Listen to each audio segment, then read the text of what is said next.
Pada bagian kedua ini kita akan membahas tentang adanya energi potensial listrik.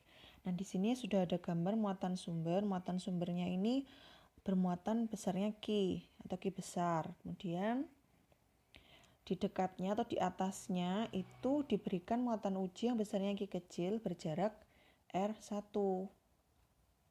Benda bermuatan listrik yang berada dalam medan listrik akan memiliki energi potensial. Jadi yang muatan Q kecil ini kan berada di daerah medan listrik Q besar, maka si muatan uji Q kecil ini juga pasti akan memiliki energi potensial. Kemudian kalau misalkan muatan ujinya digeser menjauhi sebesar R2, maka energi potensial dari masing-masing posisi yang dialami oleh muatan uji tersebut bisa dinyatakan oleh persamaan yang bawah ini. K kali Q muatan sumber kali Q muatan ujinya per jaraknya terhadap muatan uji. Jadi kalau pas di titik 1 besarnya ya K Q per R1, pas di posisi 2 besarnya adalah K Q per R2. Di mana EP2 kurang dari EP1. Kenapa? Karena EP berbanding terbalik dengan R. Nah, kalau R-nya makin besar berarti EP-nya makin kecil. Kemudian jika kita ingin memindahkan muatan dari jarak R2 ke R1, maka diperlukan usaha sebesar ini. W ini adalah simbol usaha. Ini ya keterangannya. Kemudian dia adalah perubahan energi potensial. Berarti kalau dari 2 ke 1 berarti itu sama dengan EP1 min EP2. Kebalik ya yang ditulis ini, harusnya delta itu kan akhir min awal. Berarti kalau dari R2 ke R1 itu berarti EP1 min EP2. Nah, karena energi dan usaha berarti kan satuannya sama-sama joule. Besarnya K juga tetap sama seperti tadi, 9 kali 10 pangkat 9. Oke, berikutnya. Nah, catatannya karena energi ini adalah besaran skalar, maka jenis muatannya plus atau min atau muatan positif dan negatif harus dimasukkan ke perhitungan, tidak seperti gaya atau medan listrik. Kalau gaya atau medan listrik kan besaran vektor, berarti kita menentukan plus minusnya itu berdasarkan arah. Nah, kalau untuk energi ini karena skalar, berarti misalkan nanti muatan sumbernya positif, kemudian muatan ujinya negatif, berarti nanti dimasukkan ke perhitungan K kali plus Q kali min Q, berarti hasilnya negatif. Kalau misalkan muatan sumbernya negatif, muatan ujinya juga negatif, berarti nanti hasilnya positif. Gitu untuk energi potensial listrik. Berikutnya ada potensial listrik. Jadi ada energi potensial listrik, ada potensial listrik saja. Potensial listrik ini apa? Potensial listrik ini adalah energi potensial listrik per muatan uji. Jadi EP per Q kecil tadi yang dirasakan. Berarti kan gimana ya? Muatan uji tadi itu memperoleh potensial listrik akibat adanya muatan sumber, gitulah gampangannya. Jadi makanya besarnya itu adalah EP per Q kecil atau EP sama dengan Q kali V. V itu simbol untuk potensial listrik. Nah, potensial listrik yang ditimbulkan oleh muatan positif dan negatif itu juga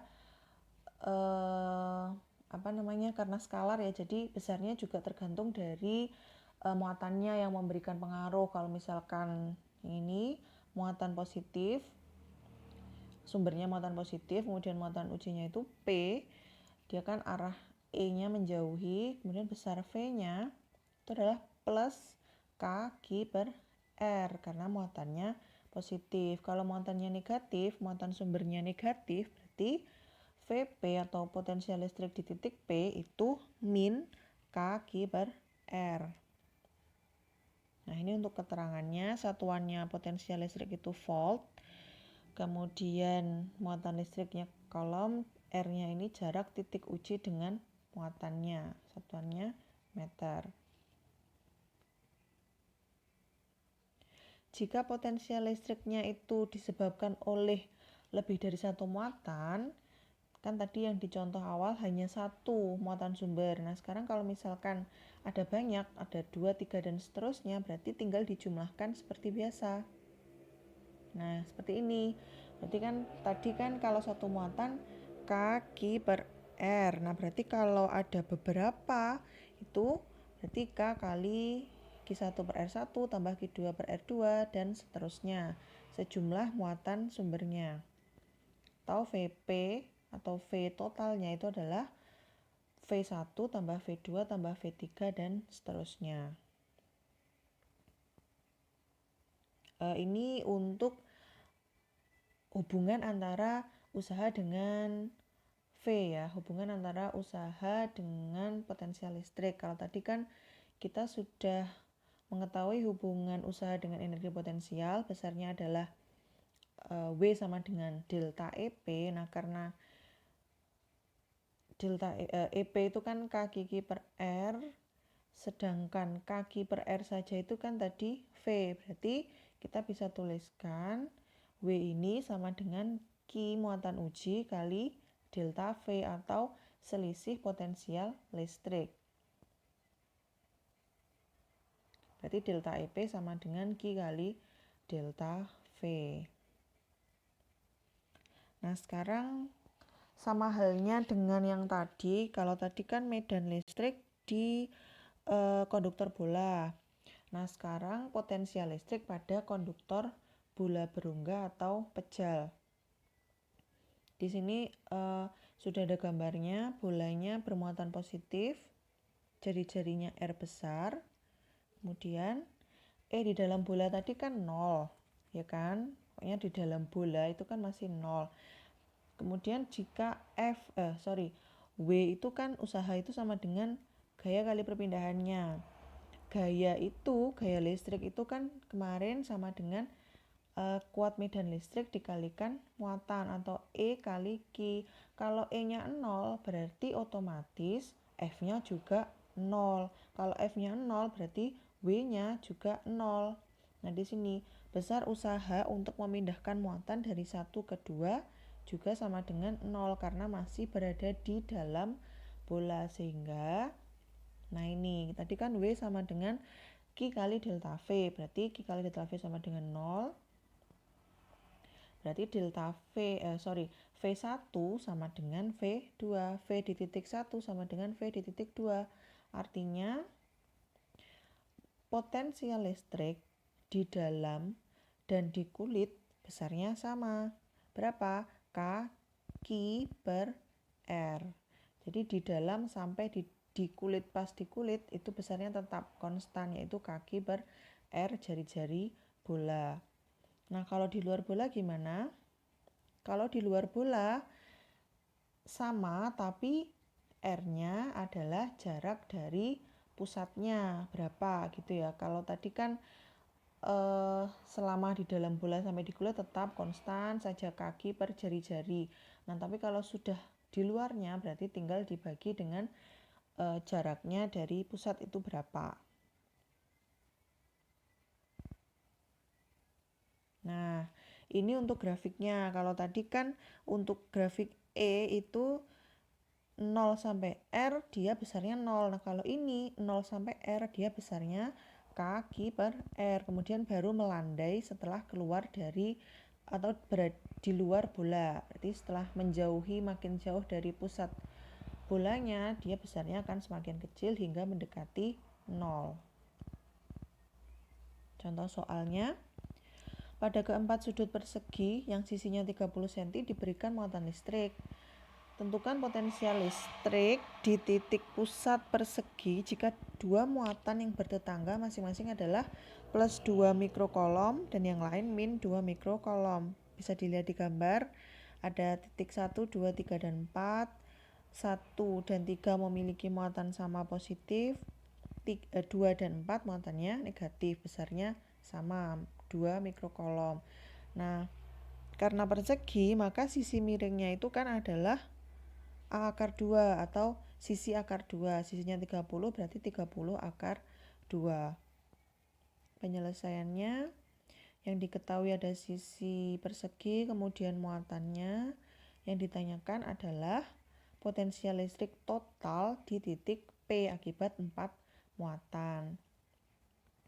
Nah, yang tadi potensial listrik total itu kan tinggal dijumlah biasa. Berarti Vp itu sama dengan V1 ditambah V2 ditambah V3 ditambah V4. Atau K kali Q1 per R plus Q2 per R plus Q3 per R plus Q4 per R.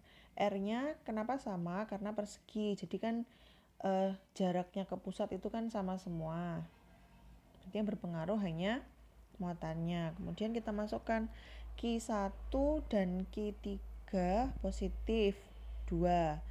Q2 dan Q4 negatif 2. Berarti kalau dimasukkan kan 2 min 2 plus 2 min 2. Hasilnya 0. Berarti yang dirasakan oleh potensial listrik yang dirasakan oleh titik P yang berada di pusat itu besarnya sama dengan 0. Atau dia berarti tidak memperoleh pengaruh atau memperoleh potensial listrik akibat keempat muatan tersebut. Contoh soal yang keempat, sebuah konduktor bola berongga diberi muatan sebesar min 200 mikrokolom. Jika diameternya 10 cm, tentukan potensial listrik pada jarak 3 cm dari pusat, 5 cm dari pusat, dan 20 cm dari pusat bola. Yang diketahui muatan dan diameter, kemudian ditanyakan V saat R-nya 3, saat R-nya 5, dan saat R-nya 20 cm. Oke, kita masukkan. Di titik A, kan diameternya 10, berarti jari-jarinya sama dengan 5 cm. Berarti dia berada di dalam bola konduktor. Nah, kalau di dalam tadi kan besarnya itu sama dengan kaki per R jari-jari bolanya. Berarti meskipun titik A itu 3 cm dari bola, tapi kita tetap pakai R-nya itu R bolanya. Jadi langsung dimasukkan 5 cm atau 5 kali 10 pangkat min 2 meter. Besarnya min 18. Berarti kan ini ya dimasukkan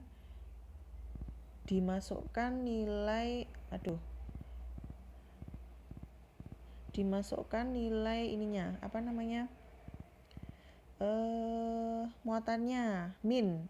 Nah, di sini dimasukkan nilai min, berarti hasilnya nanti juga min untuk potensial di titik A.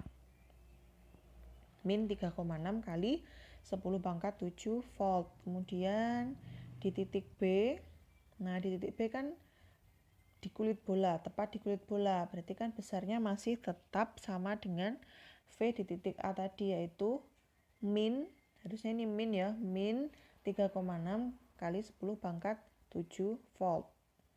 Terakhir, untuk titik C yang berada di luar bola, potensial listriknya adalah kaki per R, R-nya 20 cm, dimasukkan R-nya 20 kali 10 pangkat min 2, diperoleh yaitu min 9 kali 10 pangkat 6 volt.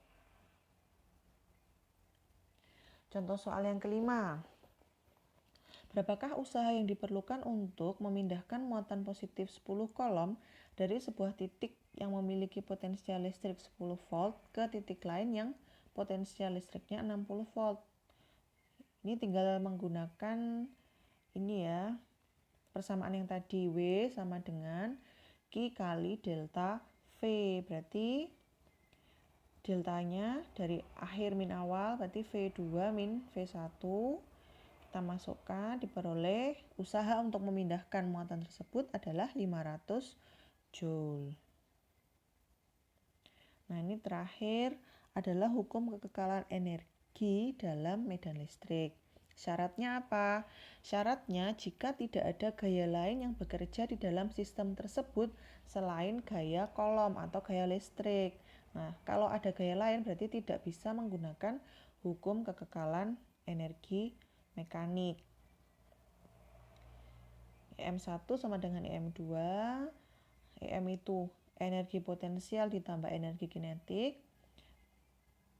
EP tadi itu kan sama dengan Q kali V atau muatan kali potensial listrik. Berarti tinggal dimasukkan Q kali V1 ditambah setengah MV1 kuadrat sama dengan Q kali potensial listrik kedua atau V2 ditambah setengah M V2 kuadrat. V kecil ini V kecepatan, kalau V besar V potensial listrik. Oke, sekian untuk materi hari ini. Semoga penjelasannya dapat dipahami dan silahkan mengerjakan soal latihan yang sudah ada di modul halaman terakhir dan dikumpulkan di Google Classroom seperti biasa. Sekian, wassalamualaikum warahmatullahi wabarakatuh.